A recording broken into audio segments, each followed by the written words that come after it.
Students, आज हम book 1 7th addition chapter 4 start कर रहे हैं, basic algebra and algebraic manipulation. Exercise start करने से पहले हम थोड़ा यहाँ पढ़ लेते हैं कि अलजेब्रिक एक्सप्रेशंस होती क्या है।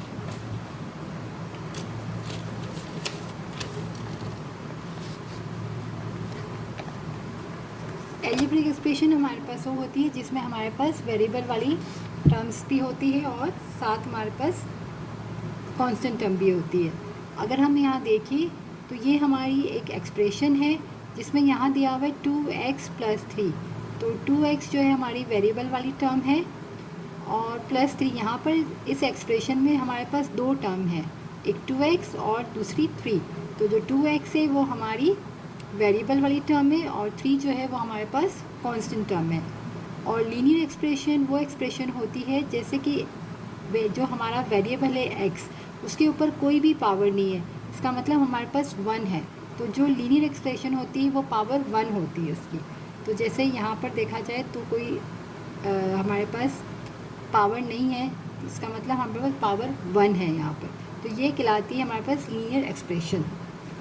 अब यहाँ हमारे पास एक और एक्सप्रेशन है तो जिसमें हमारे पास देखिए तो 1, 2 और 3 टर्म्स है और दो वेरिएबल वाली टर्म है, जैसे ये y ये भी वेरिएबल टर्म है और 3x वाली भी, और 1 जो है वो हमारे पास कांस्टेंट टर्म है।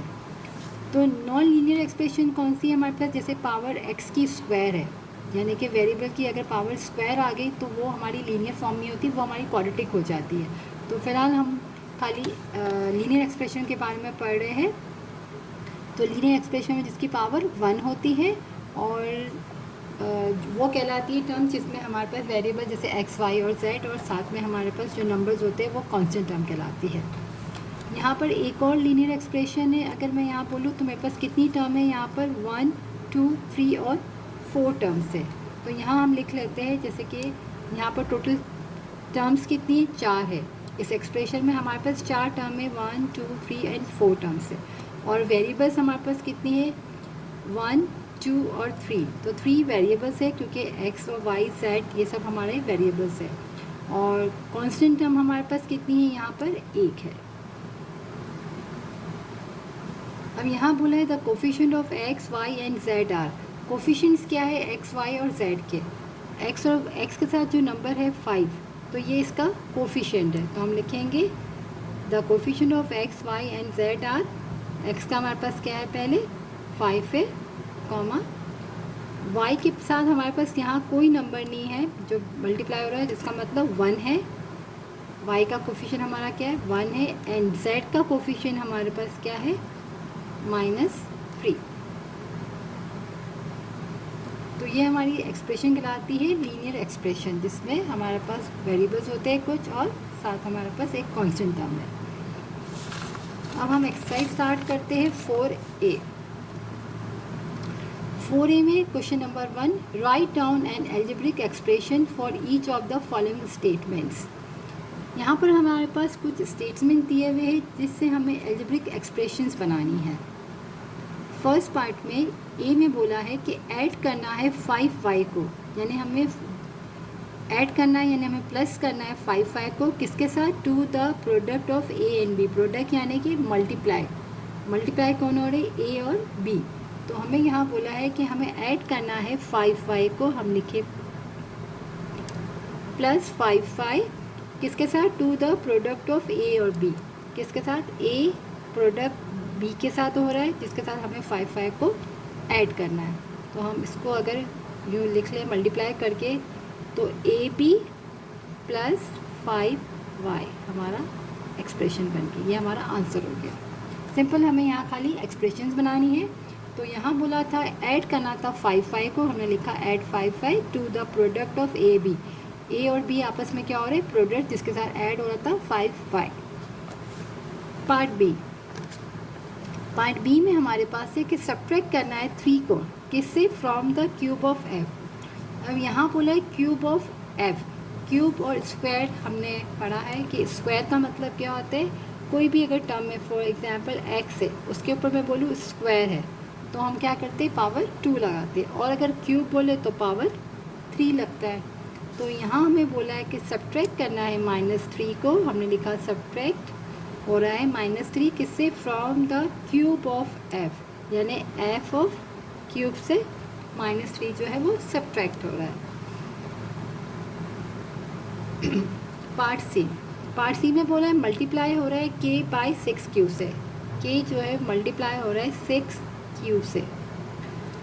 अब जब हम उसको मल्टीप्लाई करेंगे तो हम क्या करेंगे, नंबर को शुरू में लिख लेते हैं अल्फ़ाबेट, और जो वेरिएबल्स है उसको हम बाद में लिख लेते हैं, जैसे k और q को। 6 हमारे पास यहाँ स्टार्टिंग में आ गया और k और q को हमने मल्टीप्लाई करके लिख दिया। पार्ट डी में बोला है कि डिवाइड 2w बाई 3xy से, यानी हमारे पास 2w से डिवाइड हो रहा है bye 3xy, 2w by 3xy divide हो रहा है 2w से 3xy। इसको हम इक्वल करके लिखेंगे 2w डिवाइडेड 3xy आंसर।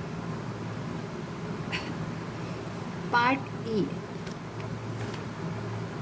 ई में हमारे पास है, बोला है कि सब्ट्रैक्ट हो रहा है 4 टाइम्स। अच्छा, टाइम्स का मतलब होता है मल्टीप्लाई।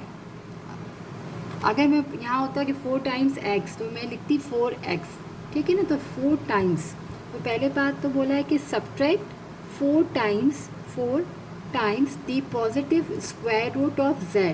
अच्छा, स्क्वायर रूट क्या होता है हमारे पास, जैसे कि ये रूट है हमारे पास, ये हमारा क्या है, स्क्वायर रूट है। इसी तरह हमारा क्यूब रूट क्या होता है, 1/3 होता है। तो यहाँ हमें स्क्वायर रूट बोला है किसका, z का। सब्ट्रैक्ट 4 टाइम्स, यानी सब्ट्रैक्ट की साइन में लगेगी -4 टाइम्स, साथ में क्या है, the positive square root of z, square root z, ठीक है। 4 जो है मल्टीप्लाई हो रहा है किसके साथ, स्क्वायर रूट z के साथ, जो माइनस हो रहा है किससे, from the thrice of x। Thrice यानी 3, ट्वाइस बोलते हैं। अगर हम बोले ट्वाइस, इसका मतलब होता है 2, और थ्राइस आ गया तो उसका मतलब होता है 3।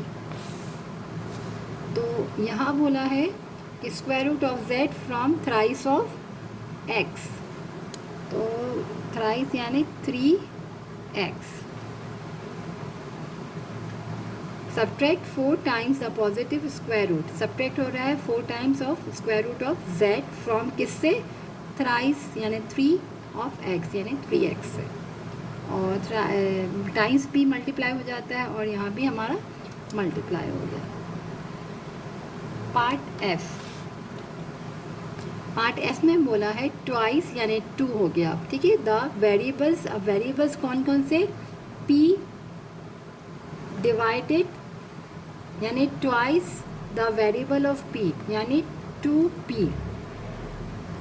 ठीक है।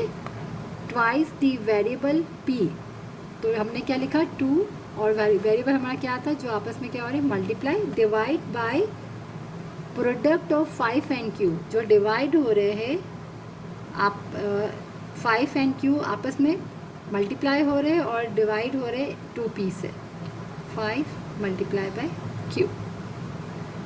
हमें यहाँ twice the variable of p, तो हमने लिख दिया 2p डिवाइडेड बाय, इससे डिवाइड कौन हो रहा है, द प्रोडक्ट जो आपस में हो रहे हैं, ये 5 and q प्रोडक्ट हो रहे हैं जो इससे डिवाइड हो रहा है। तो हम लिखेंगे 2p डिवाइडेड 5q आंसर।